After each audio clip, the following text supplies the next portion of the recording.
आइए हम विराट कोहली जी के साथ बात करने के लिए चलते हैं। विराट जी, आपका तो नाम भी विराट और काम भी विराट। नमस्कार आप सर। दुबई में से आज समय निकाला और वहां तो ये खेल आपका बड़ा तनावपूर्ण रहता है। उसमें भी आपने और अपनी भागदौड़ भरी जिंदगी में अभी जो फिटनेस रूटीन फॉलो करते हैं, मैं जरूर चाहूंगा, देश भी जानना चाहेगा, क्योंकि नौजवान आपको आपकी हर गतिविधि को देखता है, ये आपको कैसे मदद करता है। पहली बात तो बहुत बहुत धन्यवाद सर यहाँ पे हम सबको बुलाने के लिए।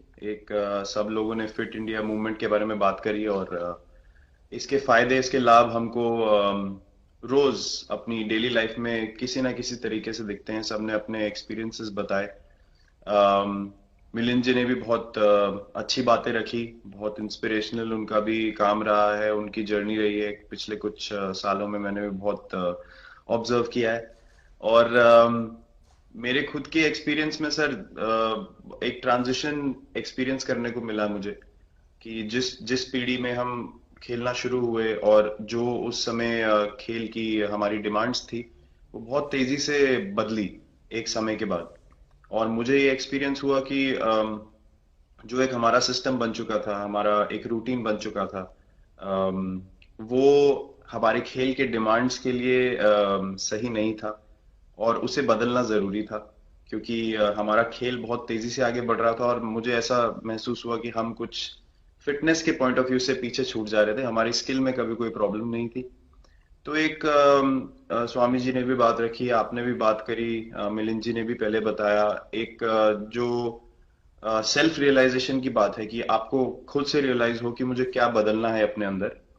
तो मुझे वो एक समय पे खुद भी एक्सपीरियंस हुआ कि नहीं, फिटनेस जो है वो प्रायोरिटी होनी चाहिए। और अगर मैं आपको ऑनेस्टली बताऊं तो पहले खेल को अच्छा करने के लिए फिटनेस मैंने शुरू करी, लेकिन आज अगर प्रैक्टिस मिस भी हो जाए तो मुझे इतना खराब नहीं लगता। लेकिन अगर फिटनेस सेशन मेरा मिस हो जाए या एक्टिविटी मिस हो जाए तो मुझे ज्यादा खराब लगता है। तो इसके फायदे जो हैं तो सर वो सबसे पहले आपको ये जो नया मंत्र जगा, तो दिल्ली के छोले भटूरे का ही बहुत दुखता हुआ होगा। बहुत ज्यादा सर। मतलब जो अभी हमने थोड़ी देर पहले बात करी कि हमारा जो नेटिव डाइट है, एक जिस रीजन से हम आते हैं उसका जो हम वो खाते हैं, उससे मैंने कभी एक्सपीरियंस नहीं किया कि हेल्थ इश्यूज हुए हो या किसी को कोई बीमारियों का सामना करना पड़ा हो। मेरी खुद की एक्सपीरियंस में मेरी नानी, मैंने बहुत समय तक देखा, इतनी ज्यादा उम्र में भी उनकी हेल्थ हमेशा ठीक रही। हमेशा उन्होंने घर का सिंपल खाना खाया। तो मैं जब पला बड़ा तो शहरी खाना, मतलब बहुत ज्यादा बाहर का खाना होता था। खेलने कूदने जाते थे तो आते जाते बहुत सारी चीजें ऐसी खा ली कि जो हेल्थ पॉइंट ऑफ व्यू से अच्छी नहीं है। तो डाइट का भी एक बहुत बड़ा कंट्रीब्यूशन था, जो डिसिप्लिन नहीं था। तो वो फिटनेस, फिजिकल फिटनेस और डाइट दोनों चेंज करना पड़ा सर। उसकी वजह से ही चेंजेस आने शुरू हुए। और मैं इस चीज से इसलिए रिलेट कर पाता हूँ क्योंकि जैसे हमारे खेल में चेंजेस आए, आज की लाइफ की भी डिमांड्स बहुत ज्यादा हो गई हैं, बहुत हेक्टिक हो गई है लाइफ।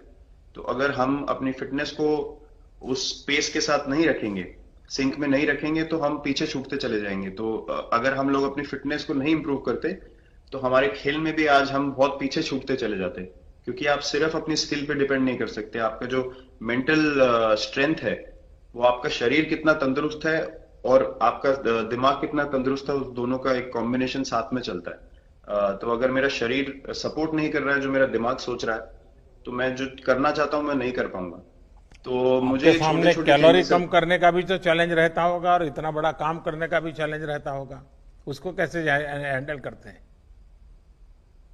सर मैंने अभी जो अपने अनुभव में मैंने ये चीज एक्सपीरियंस करी है, वो ये है कि खाने के बीच में समय देना बहुत जरूरी है।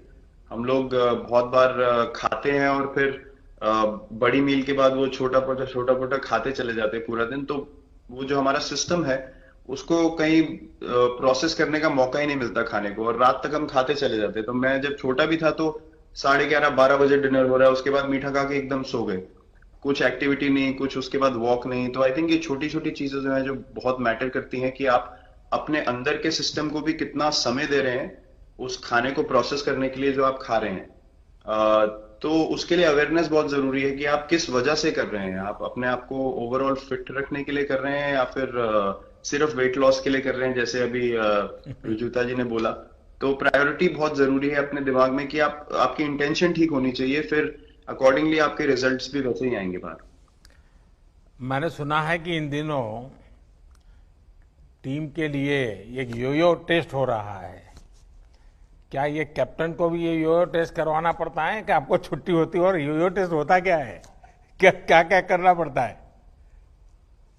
सर टेस्ट ये बहुत जरूरी था फिटनेस पॉइंट ऑफ व्यू से। अगर आप ग्लोबल फिटनेस लेवल्स की बात करें तो बाकी टीमों से हमारा लेवल अभी भी कम है, और हम चाहते हैं कि वो लेवल हम ऊपर लेके जाएं। जो एक बेसिक रिक्वायरमेंट है आज की डेट में, हम लोग फोकस करते हैं कि जैसे T20 मैच हो गया या वनडे मैच हो गया, वो एक दिन में खत्म हो जाता है।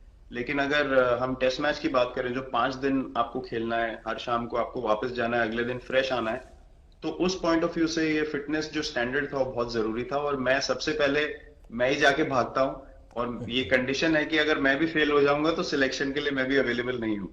तो आई थिंक ये सिस्टम और ये कल्चर सेट करना बहुत जरूरी होता है। और उससे क्या होता है सर, ओवरऑल एक जो फिटनेस लेवल है टीम का बढ़ेगा। जैसे टेस्ट क्रिकेट में हमारा बहुत बार होता है कि आप थके हुए हैं, तीसरे दिन आके आपको, जैसे हमारे फास्ट बॉलर्स हैं आज की डेट में, वो दुनिया में सबसे ऊपर है, तो उनको अगर दूसरे तीसरे चौथे दिन आके वो एफर्ट डालना है फील्ड पे, तो वो डाल सकते हैं। पहले क्या होता था, स्किल हमारे पास हमेशा से रही है, लेकिन शायद जो मैंने आपको बोला वो ट्रांजिशन मैंने जो एक्सपीरियंस किया, हम लोग वो जरूरी समय जो आता है जहाँ पे शरीर थक जाता है और टीम को आपकी जरूरत है, वहां पे परफॉर्मेंस जो है हमारी डिप हो जाती थी और दूसरी टीम जीत जाती थी। आज की डेट में हमारी फिटनेस की वजह से हम वो जरूरी समय में उस चीज को कैपिटलाइज कर पा रहे हैं और हमारे रिजल्ट्स उसी तरीके से आ रहे हैं। तो एक एक sir benchmark I think elite sports में होना जरूरी है, उससे एक फिटनेस विराट कल्चर जी, बना। मैं देख रहा हूं कि आपका टाइम मैनेजमेंट तो है ही है, लेकिन फिर भी आपकी एक्टिविटी इतनी नजर आती है ना, मैं भी कभी कभी फॉलो करता हूं। कभी थकान नहीं लगती क्या आपको? सर थकान अगर मैं ऑनेस्टली आपको बोलूं, थकान हर किसी को होती है। अगर आप फिजिकल एफर्ट करेंगे तो थकान होगी, लेकिन अगर आपका लाइफस्टाइल अच्छा है, अगर आप खा अच्छा रहे हैं, अगर आप फिटनेस रेगुलरली कर रहे हैं, आपकी रिकवरी अच्छी है, तो आपकी स्लीप अच्छी है, स्लीप पैटर्न्स अच्छे हैं, तो आपकी रिकवरी तेज होगी। तो अगर मैं थक रहा हूं और 1 मिनट में मैं दोबारा रेडी हो जा रहा हूं, तो वो मेरा प्लस पॉइंट है। तो आई थिंक वो मैंने एक चीज एक्सपीरियंस करी जो बहुत जरूरी हो जाती है। आपका ओवरऑल लाइफस्टाइल कैसा है उसके ऊपर बहुत डिपेंड करता है। विराट जी, बहुत अच्छा लगा मुझे, और मैं आपको, अनुष्का जी को और आपके दोनों के परिवार को निकट भविष्य की शुभ घड़ी के लिए बहुत बहुत शुभकामनाएं देता हूं। धन्यवाद sir, thank you so much.